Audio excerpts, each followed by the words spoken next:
네, 정치권 소식 짚어보는 아침의 맞소 시간입니다. 이승훈 전 더불어민주당 전략교육위 부위원장, 노동일 파이낸셜 뉴스 주필 나오셨습니다. 안녕하세요. 안녕하세요. 어제 국회 본회의에서 추경호 전 원내대표에 대한 체포동의안이 민주당 주도로 가결됐습니다. 영상으로 보겠습니다. 집결 장소 등의 혼선을 야기하였으며 표결을 위해 본회의장에서 대기하던 소속 의원들에게 접촉하여 본회의장 밖으로 나오도록 유도하는 방법으로 윤석열이 내란 행위에 협력하여 내란 중요 임무에 종사했다는 것입니다. 계엄 당일 우리 당 국회의원 그 누구에게도 계엄 해제 표결 불참을 권유하거나 유도한 적이 없습니다. 윤석열이랑 무슨 통화했어요? 저에 대한 영장 청구는 국민의힘을 위헌정당 해산으로 몰아가 보수 정당의 맥을 끊어버리겠다는 내란몰이 정치 공작입니다.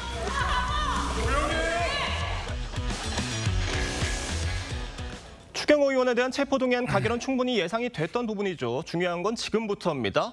영장이 과연 발부가 될지, 발부가 된다면 국민의힘은 민주당 말대로 정말 내란 정당이 되는 것인지, 반대로 발부가 되지 않는다면 민주당은 그에 대해서 어떤 입장을 내놓을지, 어떤 말을 할지 궁금합니다. 저희가 따져보기로 하고요. 어제 추경호 원내대표의 말부터 좀 저희가 살펴보면 자신에 대한 영장 청구가 보수 정당의 맥을 끊으려는 정치 공작이다 이렇게 규정을 했어요. 글쎄 우선 어제 그 사태만 좀 보면은요. 예. 체포동의안이 통과된 것은 추경호 의원 본인이 기본적으로 불체포 특권을 포기한다고 했지 않습니까? 그러니까 그건 문제가 없는 거고요. 근데 민주당 의원들에게 진짜 좀 묻고 싶어요. 저렇게 얘기하면서 정성호 장관도 지금 현직 의원이지 않습니까? 그런데 저렇게 내란 중요 임무 종사를 했다고 얘기하는데 민주당 의원들은 원내대표가 투표하지 마 그러면 안 하나요? 투표해 그러면 하나요? 예. 그렇지 않잖아요.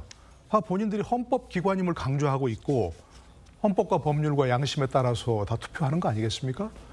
민주당 의원들이 얼마 전에 그 원내대표가 말리는데도 불구하고 법사위원들이 검사장들을 고발하고 그랬지 않습니까? 본인들이 양심으로 한 거라면서요. 본인들이 책임으로. 다 그런 것들입니다. 근데 무슨 원내대표가 하지 말라 그랬다고 해서 못했다고? 국민의힘 의원들이 한 사람도 다 원내대표가 하지 말라 그래서 안 했다. 이렇게 한 사람이 없잖아요. 그건 말이 안 되는 얘기고요. 특검에게도 좀 묻고 싶어요. 진짜 이거 내란이라고 생각하고 예. 최 의원이 내란 중요임무 종사했다고 해서 믿어서 정말 하는 건가요? 아니면 민주당의 청부를 받아서 하는 건가요? 옛날에 그런 거 있다 그러죠. 인형을 만들어 갖고 사람 이름 쓰고 바늘로 찌르면 사람이 죽을 거라고 이렇게 했다는 거. 꼭 그런 것 같아요. 민주당만으로도 계엄 해제 의결을 할 수 있었어요. 그리고 해제 했잖아요. 거기 계엄 해제를. 국민의힘 의원들까지 참여해서 다 했는데 뭘 지금 내란 중요 임무를 했다는 거죠? 말이 안 되는 얘기를 자꾸 하면서 본인들은 법조인으로서 진짜 그런 걸 믿고 하는 건지 참 이해가 안 되고 추경호 의원도 그랬지 않습니까? 국회 들어가려고 했는데 그때 당시 봉쇄가 돼서 못 들어갔고 그래서 일단 당사로 모이라고 했고 해제가 됐다고 해서 본회의장 옆에 회의장으로 모이라고 그런데 뭘 방해했다는 거예요 도대체? 그러니까 지금 인형을 만들어서 이름 써놓고 자꾸 바늘을 찍으면 죽을 것이라고 하는 그런 것과 똑같은 지금 행동을 하고 있는 겁니다 지금. 정말 표결 방해 의혹이라고 생각을 하는지 특검에 묻고 싶다라는 말씀이셨습니다. 추경호 전 원내대표도 이걸 정치 공작이라고 주장을 한 이유가 특검의 영장 청구 내용을 보면 어떤 구체적인 물적 증거가 확보돼 있지 않은 것 같다. 이걸 근거로 지금 얘기를 한 거였거든요. 어떻게 보세요? 물적 증거가 많지는 않을 거예요. 예. 윤석열 전 대통령이나 한덕수 전 총리하고 통화는 했죠.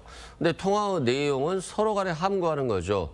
윤석열 전 대통령은 지금 추 원내대표에게 전화를 해서 미안하다. 미리 사전 통보 안 해서 이 정도라는 거잖아요. 예. 한덕수 총리하고 통화도 7분 정도 됐는데 별다른 말을 얘기하지 않고 있거든요.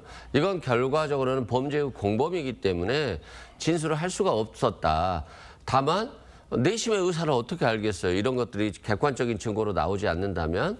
그러나 최소한 국회의원들이 투표장에 들어가도록은 했어야 된다. 근데 들어가지 못하도록 국회로 오라, 당사로 오라, 국회로 오라, 당사로 오라.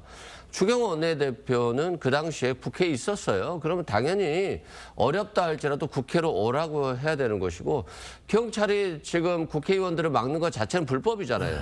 민주당 의원들이라든가 개혁신당의 이준석 의원 같은 경우는 막는 것은 불법이다라고 해서 들어갔잖아요. 근데 본인들은 의사 판단 능력이 없나요? 국회의원이라고 하는 사람들이.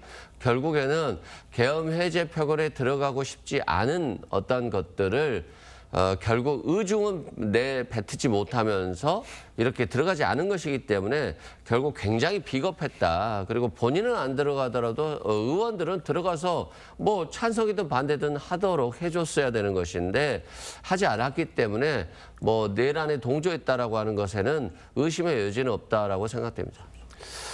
현재까지는 물적 증거 확보되지 않은 것으로 보입니다만 특검이 영장 심사를 할 때 추가 증거를 제시할 가능성도 있는 거예요? 많지는 않아 보여요. 제가 봤을 예. 때는 당사자들이 공범관계에 있기 때문에 당연히 내란에 대한 얘기를 하지 않았고 계엄 해제 요구도 표결에 참여하려고 했었고 계엄 해제 표결을 막으려고도 하지 않았다. 이렇게 말을 맞추고 있어서 예. 사실상 큰 증거는 나오지 않을 것 같고요. 그런 측면에서 영장은 기각될 가능성이 저는 좀 높다라고 보지만 다만 이제 내란 특검 자체가 역사적인 소명의식을 가지고 수사한다라고 했기 때문에 기각될 위험성이 많다 할지라도 청구한 것으로 보여져서 영장이 기각된다라고 한다면 불구속 기소를 하지 않을까 생각됩니다. 자, 영장 실질 심사는 다음 주로 예정이 되어 있습니다. 어쩌면 12월 3일에 결과가 나올 가능성도 있는 상황입니다. 결과 어떻게 예측하십니까? 글쎄 뭐 일부러 11월 27일을 택한 것이 예. 12월 2일쯤 영장 심사가 되고 12월 3일쯤 결과가 나올 거를 그렇게 맞췄다는 거 아니겠습니까? 그런 예. 추론들이 있어요. 예, 민주당에서 그렇게 했다는 것이고 일부 이제 그렇게 생각하는 사람도 있는 거죠. 예. 일부 뭐 영장 전담 판사 가운데 민주당의 우호적인 사람을 택했다.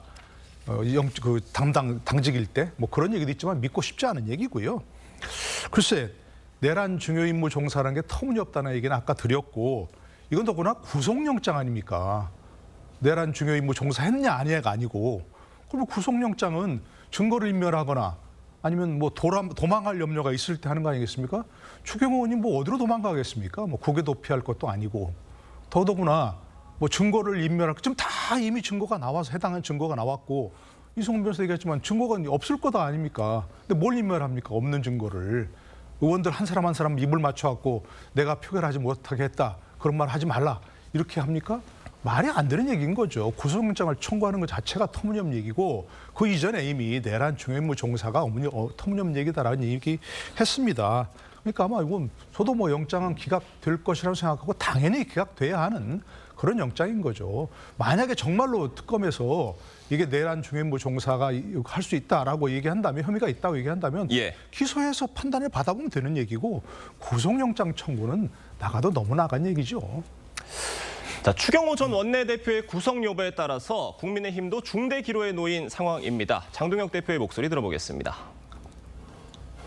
1979년 10월 4일 김영삼 신민당 총재가 국회의원직에서 제명되었습니다. 그 나비 효과는 부마 항쟁으로 타올랐고 곧바로 유신 체제가 무너졌습니다. 46년 전과 똑같은 나비 효과가 다시 일어날 것입니다. 이것은 이재명 정권의 생명을 단축하는 정권 몰락의 트리거가 될 것입니다. 자, 장동혁 대표가 46년 전입니다. 김영삼 당시 신민당 총재의 의원직 제명을 언급하면서 추경호 의원 체포동의안 가결이 이재명 정권의 몰락을 촉발하게 될 것이다. 이렇게 얘기를 했습니다. 장 대표의 말 어떻게 들으셨습니까? 일단 장동혁 대표가 정치력이 전혀 없는 것 같아요. 김영삼 전 대통령 같은 경우는 독재한 거에서 민주주의 활동을 하다가 제명된 거잖아요. 근데 지금 윤석열 전 대통령 같은 경우는 독재를 유지하거나 만들려고 하는 사람이잖아요. 그러면 김영삼 전 대통령을 여기에다 끌어다 드리는 것 자체는 김영삼 전 대통령에 대한 굉장히 모독적인 발언이다라고 말씀드리고요. 그래서 정치력을 좀 키우셔야 되겠다. 지금 국민의힘이 사실상 추경호 전 원내대표가 영장이 발부되든 안 발부되든 계엄 해제를 막는 데 있어서 적극적 역할을 하지 못한 것, 이것 자체는 반민주적이고 반법치주의적인 것이거든요. 그렇다고 한다면 뭐 자신의 잘못을 반성하고 뭐 이후에 어떻게 됐건 계엄 해제 표결에 적극적으로 참여했어야 되는데 하지 못해서 민주주의가 후퇴했다. 김영삼 전 대통령의 길을 따라서 다시 한번 분골 쇄신하겠다. 뭐 이런 메시지가 나와야 되는 것인데 정반대 메시지가 나와서 아직은 식물정당으로서 제대로 된 기능을 발휘하기는 상당히 기간 어렵겠다 이런 생각이 듭니다. 국민의힘 위기라면 위기입니다. 만약에 영장이 발부가 될 경우에 민주당은 위헌정당 해산 심판 청구할 거다라는 관측 나오고 있습니다. 지금 이 전부터 이미 위헌정당이라는 얘기는 계속해서 하고 있는데 이 위헌정당 계속해서 끌고 가는 이유 어떻게 보세요? 그래서 당연히 뭐 내년 6월까지 지방선거까지 끌고 가서 예. 뭐 내란 프레임을 계속해서 그걸로 좀 이득을 보려고 하는 거겠죠. 근데 저도 여러 번 말씀드렸지만 비상계엄이라는 터무니없는 사태, 정말 바보 같은 일을 해서 거의 벌써 1년 지났습니다. 그렇지 않습니까? 12월 3일이면 1년 예. 되는데 그래서 뭐 윤 대통령 탄핵이 되었고 선거가 되었고 이재명 대통령이 정말 어부지로 대통령이 되었습니다. 그러면 이제 1년이나 지났으면 그런 뭐 비상계엄 가지고 자꾸 만지작거리지 말고 본인들의 국정 운영 능력으로 그런 긍정적인 일을 잘해서 국민들의 지지를 받으면 되는 겁니다. 자신이 없나요? 그 국정 운영에?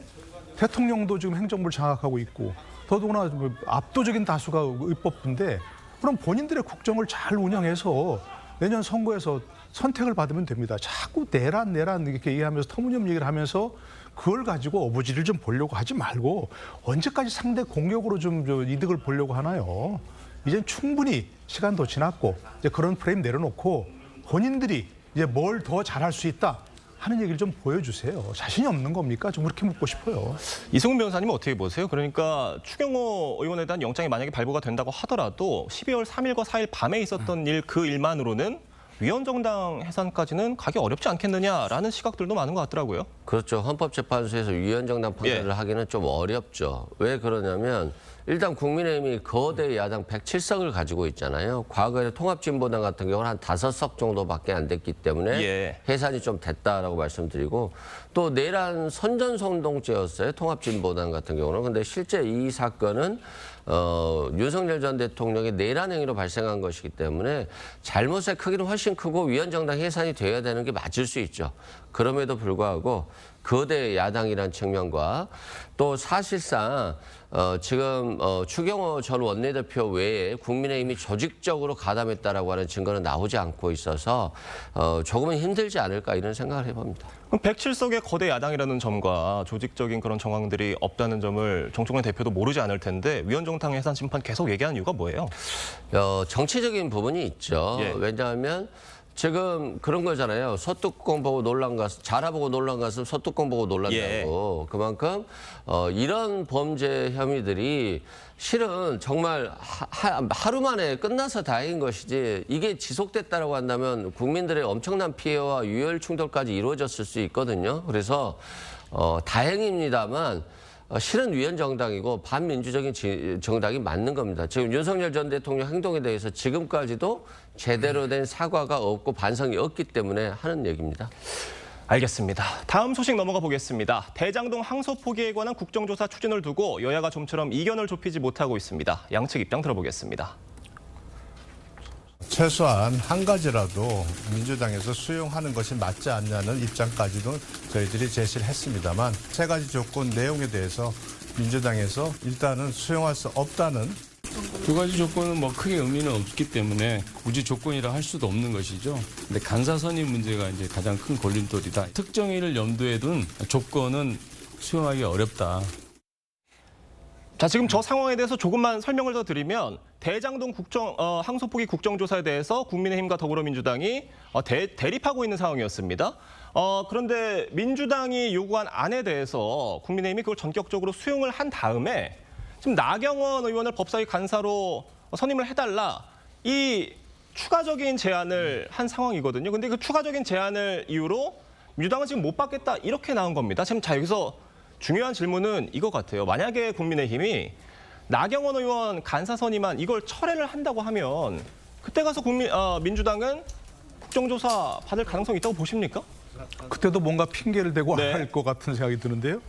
왜냐하면 대장동 항소폭이 처음에 있어서 뭐 검사들이 항명했다 그러면서 민주당에서 뭐 먼저 얘기했지 않습니까? 국정조사에 뭐 특검에 항명과 뭐 검찰의 조작 수사를 하자 이렇게 했지 않습니까? 예. 그런데 지금 보면 왠지 안 하려고 하는 그런 자꾸 많잖아요. 만약에 예를 들어서 국정조사하면 보통 특위를 만들려 하잖아요. 예. 대체로 다 그랬습니다. 특검하면 특별검사를 임명해야 되고. 그런데 계속 얘기해보면 도대체 항소포기로 7천억대 재벌을 김만배 등 그 범죄자들을 만들어준 거 아니냐. 이런 얘기가 자꾸 거론될 거 아니겠습니까? 도대체 왜 항소포기를 했냐. 그런 얘기가 나올 거니까 이게 자꾸만 거론되어서 유력할 게 없을 것 같은데? 라고 뒤늦게 각성한 거죠. 그 특위도 안 만들겠다. 특검도 안 하겠다. 그리고 법사위에서 하자. 왜? 절대적으로 유리하니까요. 추미애 위원장의 활약 봤지 않습니까? 뭐 국민의힘이 뭐 얘기하려고 그러면 막 뭐 말 못하게 하고 퇴장시키고 할 거 아닙니까? 뭐 그런 활약을 믿어서 그러겠죠. 근데 지금 저도 국민의힘 잘 모르겠어요. 이제 법사위까지 받아놓고 예. 왜 굳이 나경원 의원을 간사를 고집하나?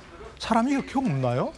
간사가 저는 그렇게 중요하다고 생각하지 않거든요. 예. 그러니까 지금이라도 빨리 오늘이라도 아침에 국민의힘이 아무나 좋다. 우리가 저 간사를 선임해서 다른 사람을 선임해서 하겠다 하면 민주당이 그것도 뭐라 그러겠습니까? 빨리니까 국정조사 자체를 하는 게 좋다. 뭐 나경원이 간사한지 아닌지 중요하지 않다 이렇게 생각합니다. 그러니까 지금 민주당이 요구한 방식대로 국정조사를 하더라도 이 대장동 항소포기 이슈를 어떻게든 지금 계속 끌고 가는 거는 민주당으로서 좀 좋지 않을 것이다라는 판단 때문에 사실 속내는 국정조사 하기 싫은 거 아니냐 이런 거거든요. 제 생각에는 뭐 민주당이 유리할 것 같지도 않아요. 예. 또한 이걸 국정조사할 이유도 별로 없어요. 왜 그러냐면 정성호 법무장관이 신중하게 판단하라고 했잖아요. 그리고 노만석 검찰 대행도 의견을 받아들였고 자신들이 고민해서 결정했다라고 이건 검찰의 결정이라고 했잖아요. 그 정진우 중앙지검장인가요? 자신은 지휘권을 동의하고 다만 여기에 대해서 자신들이 항소 포기에 대해서 동의하지 않았다고 했잖아요. 예. 사실관계가 이미 다 밝혀졌어요. 그리고 지휘 체계에 따른 행동이기 때문에 이게 직권남용이 안 됩니다. 근데 국정조사할 시간이 뭐 여기에 굳이 국회가 시간 낭비해서 국정조사를 할 이유가 있을까요? 이건 과거의 일이고 사실관계가 다 밝혀졌다는 측면에서 정치적 공방보다는 이 시간에 국회가 좀 더 국민의 민생과 경제에 신경 써야 되는 겁니다. 그리고 나경원 의원 간사 문제도 나경원 의원이 이미 간사처럼 행동하고 있잖아요. 거의 당대표의 역할까지도 수행하면서 당의 간판을 맡고 있는데 저기서 뭐 간사 맡는다고 국정조사 하지 않겠다? 뭐 이거 자체는 좀 솔직히 이해가 안 되거든요. 그래서 간사 문제도 더 이상 이게 논의되는 것 자체가 큰 실익이 국민의힘 입장에서도 없을 것 같고 우리가 좀 차분해질 필요가 있다라고 말씀드립니다. 국정조사 문제와는 별개로 대장동 항소포기 논란은 계속 이어지고 있습니다. 검찰이 국회 패스트트랙 충돌 사건으로 1심에서 벌금형을 선고받은 나경원 의원 등에 대해서 항소하지 않기로 했습니다. 어떻게 보십니까? 글쎄 왜 항소 포기를 했나 잘 모르겠네요. 대장동 사건 항소 포기를 하고 나서 이걸 항소해 보세요. 사실 말이 안 되지 않냐. 그러니까 그걸 의식한 게 아니냐라는 의심들이 나오고 있습니다. 이거 당연히 해야 하는 대장동도 사건도 마찬가지 이것도 당연히 항소를 해야 되는 사건이고 검찰 구형과 너무 다른 게 만약 결과가 나왔으니까 예전과 당연히 했어야 하는 사건입니다. 근데 이제 왜 그러냐? 대장동은 항소 포기해놓고 왜 이거는 항소하냐? 그렇게 나올 테니까 이것도 항소 포기해서 우리 검찰은 항소 포기 자주 해요. 그걸 보여주기 위한 거죠. 어떻게 보십니까? 항소 포기. 일단은 뭐 징역형이 구형됐는데 벌금이 나왔잖아요. 이 경우에는 뭐 원래는 100% 항소했었거든요. 근데 항소하지 않은 부분은 적절하지 못하다 생각되고 또 만약에 검찰이 항소를 안 한다 할지라도 국민의힘 입장에서 보면 본인들이 국회 선진화법을 주도적으로 만들었잖아요. 근데 폭력 행위로 됐고 최이배 의원 같은 경우는 감금까지도 했었기 때문에 여기에 대해서 좀 사과하는 입장이었으면 더 좋았을 것 같은데 법원이 뭐 잘못된 거 자신들이 항고한 게 맞다라고 하는 것에 명분을 줬다라고 하는 거니까 전혀 실은 정치적으로도 맞지 않는 말을 하고 있어서 항소하는 게 맞다라고 생각을 하지만 이것 또한 이미 과거의 일이 돼버렸어요. 항소 안 했는데 뭐 어떻게 항소할 수 있는 방법이 없지 않겠습니까? 그래서 과거는 과거로 가고 앞으로 현재와 미래 문제에 좀 국회가 집중해 줘야 될 것 같다 이런 생각이 듭니다. 알겠습니다. 오늘은 패스트트랙 사건 민주당 관계자들에 대한 결심 공판이 진행이 됩니다. 검찰의 구형에 관심이 쏠리는데요. 잘 지켜보도록 하겠습니다. 두 분 말씀 여기까지 듣겠습니다. 감사합니다.